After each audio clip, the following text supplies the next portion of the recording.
Growing up, my father used to say, "Dime con quién andas y te diré quién eres." Let's tell me who you walk with, and I will tell you who you are. So today I'm going to tell you who's walked with me over the years, and how that's led to where I am today.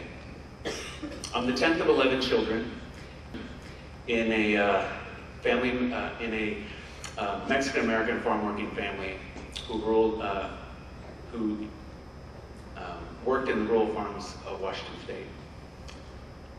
My parents' pursuit of happiness and health for their family saw that they needed perseverance in the face of adversity, and they were a living example of power of sacrifice to their family. They came from families where their worth was measured in the amount of produce that they could carry in from the fields. And they were put to work on farms as children because, I guess, when you're poor, you do whatever it takes to survive. This upbringing, in combination with language barriers, led to not having a lot of opportunities in the job market. Consequently, they became farm workers.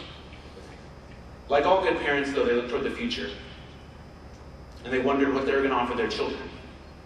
They knew that without an inheritance, without a formal education, their children had to follow in their footsteps.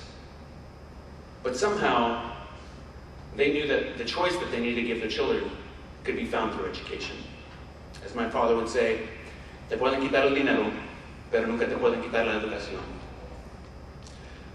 Money and possessions, they can be taken away from you, but your education is yours forever. My parents didn't just work some of the hardest jobs out there and push us to study. They got involved. They rerouted bus schedules to pick us up from the orchard. My father became president of the town parent education committee and was a big influence in increasing access to health care for local farm workers. My mother was a healer in the community, a curandera. She was intricate in organizing events at the local church for the large Catholic population. And their hard work paid off.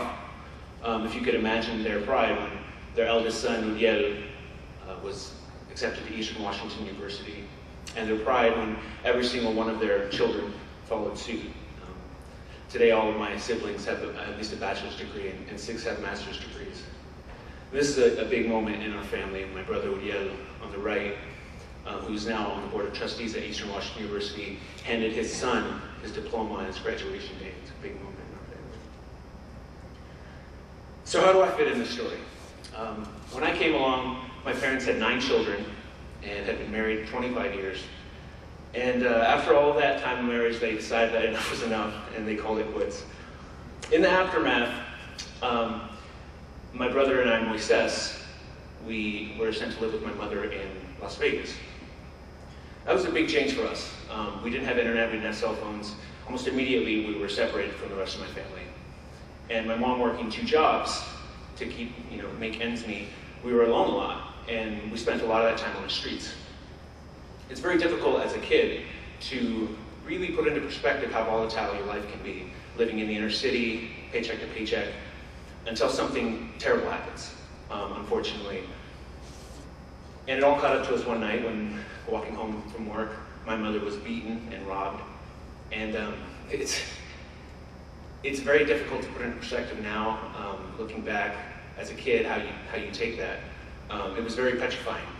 And we didn't really know, being so far from my family, what was going to happen. And what happened next was really what changed my life. When some families fragment, individuals in that family, they can choose to focus on their own lives. That's their right to do so. But when Martina and Alexia, 2 of my sisters, saw what was happening, they took charge and they intervened in our family. They moved us in with them, took care of us, made sure we were provided for, and made sure that provided experiences. They're really guardian angels, and they showed me the power of sacrifice for the less fortunate. They took us in when times were uncertain, and their amazing influence is a testament to my family's legacy. Not only did I learn about this hard work, dedication, and sacrifice from my family, I also learned about the impact cultural and language barriers have on health. So this is the second big influence on my career choice. My dad neglected his health during the early years that he worked on the farms. He didn't have a provider that could communicate with him verbally or culturally. He didn't spend much time thinking about his health. Perhaps maybe if he had learned, the value of exercise, the value of changing your diet when appropriate, strategies for prevention, maybe he wouldn't be the sick man he is today, the complications of diabetes. As for my mother, her influence on me was that she was a natural hero in the community, a curandera. She carries remedies that she's learned from living, from her family living in many generations in the rural areas of Mexico. As an example, she knows she can't cure it all, right? But there's some things that she knows that I've learned a lot from. As an example, when I was younger, have a fever, she would slice up cold tomatoes, put them on my skin, and she'd put her hands on me and pray. And between her remedy, the prayer, and her physical touch, I felt better about being sick. I probably still had a fever, but I felt better, and eventually I'd get over it, and it'd be all right. Between all these things, maybe some people would say that she should have just taken me to the doctor. I'm not sure. But what I am sure about is she taught me the power of healing in love and how to treat the soul of a person and not just the illness. And because of that, I really know how valuable it is to really search into your patients' valued cultural implications in their health care, not just learn about their symptoms. My father, my mother, and my sisters are true examples of the power of caring and sacrificing for the less fortunate. As a result, my family, we feel it's important to give back, and we've done so by establishing, this is my mother, we've done so by establishing 2 endowments at 2 universities, one at Central Washington University and one at Eastern Washington University, to help first-generation college students get that extra boost that they need. So, I've told you the great influence my family's had on me and how that influence has shaped my ideas about health. I left off living with my sisters, my story, but my next influence was in college. At Central Washington University, I studied biology, chemistry, medical anthropology. I went on service trips abroad and in the US, and I did some research and published an undergrad thesis. But I volunteered at a local free health clinic. But it's kind of all fragmented. What really helped tie everything together were books that I read about the work Partners in Health was doing overseas.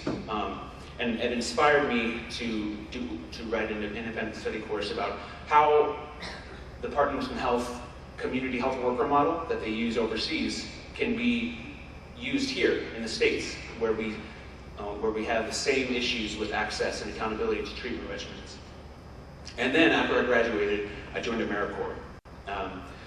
I put 2,000 hours of volunteer work in a community health center in Seattle called Neighbor Care Health. And my volunteer time included a little bit of everything. As you can imagine, it was a big influence on my life and my decision. I learned the reality of what I had read and what I had experienced, of how difficult it is to serve marginalized and poor populations. I learned how difficult it is to tell a patient who had to travel 2 hours on a bus because they can't see anyone near them that they won't be seen today because they're 20 minutes late.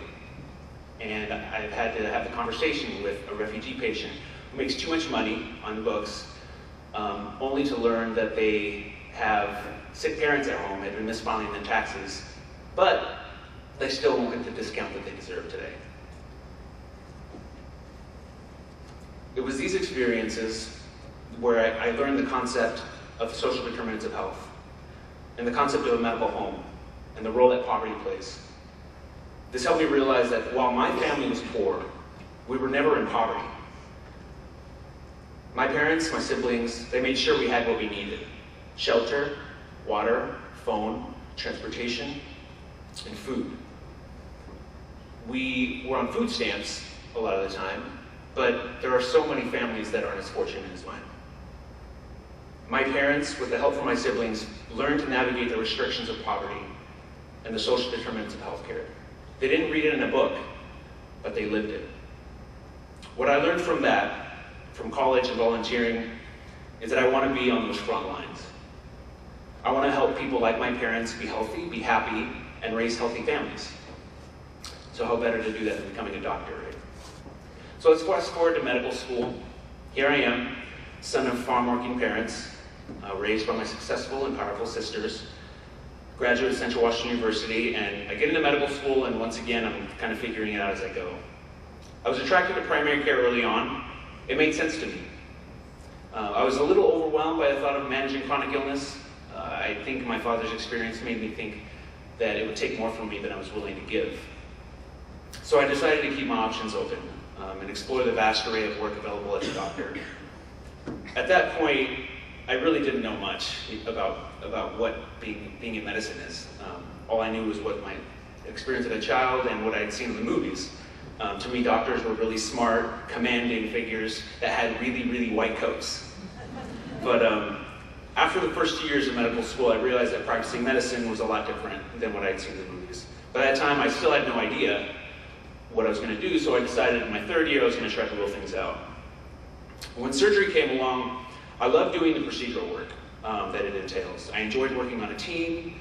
I enjoyed being right then in the solution when the patients needed it. And even though we worked with social workers to get them connected on the outside of the hospital or to set up follow-up for them, I felt there was a little piece missing from the work of surgery. And that piece was being mentioned every day on the wards. See your PCP. Follow up with your PCP. Oh, you have a question about that? Talk to your PCP about that. I had a similar experience on hospital medicine. Though I love the rotation, I felt really powerless to keep these patients healthy. They'd come in, I'd put a bandage on them, and then they were off to follow up with their PCP. And I kept thinking, what if they don't? That's when I started to remember who I was, what brought me to medicine. I was frustrated telling so many people to follow up with their PCP because what I realized that I care about most is what happened to them when they walked out the door. It was these experiences and my family, my OB clerkship, that led me to decide on family medicine. Delivering a baby to me is real magic. I knew I wanted to be there when families were most vulnerable, to take care of that child and make sure he or she was okay, coach the parents on how to take care of that child, and be able to coach the families to take care of themselves. After OB, I knew I wanted to be a family doctor. I did my family medicine clerkship at Manchester Community Health Center with Dr. Laura Fry, who was a fabulous example for me. From procedural work to managing chronic illness and chronic pain, I knew that this specialty was what could make the difference in how the patients lived and died. We need more people like Dr. Fry. We need more family doctors who serve patients on a personal level, both in the inner city and rural communities, who know patients best because they understand their family dynamics and their motivations.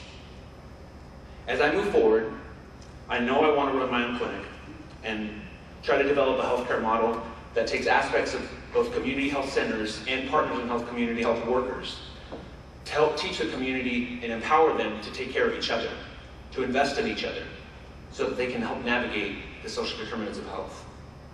I also understand that as the medical landscape changes, family doctors need to play an important role in shaping future policies in the best interest of the family unit. Though I have a lot to learn in this aspect, I know it's important and I'll pursue this in my higher education. My education, my family's experience have all made me aware of the importance of family in all aspects of life. And I'm so lucky to say that I found someone to share that with, my future wife, Dr. Amanda Balboni. She's currently a postdoc fellow at Dana-Farber working on pediatric cancers.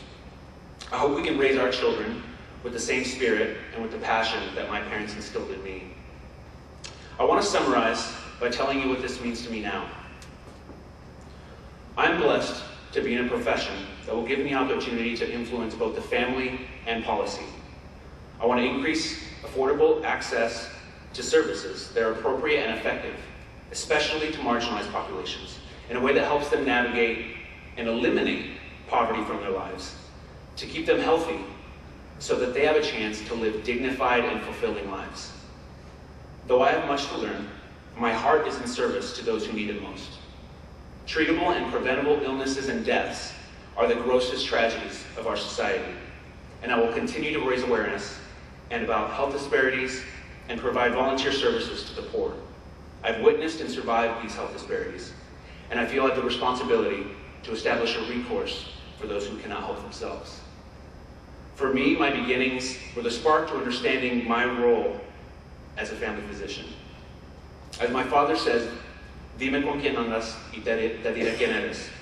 As I stand before you, successful medical professionals all, I'm sure my father would tell me to keep walking, and that someday I'll be making a difference in other people's lives. Thank you.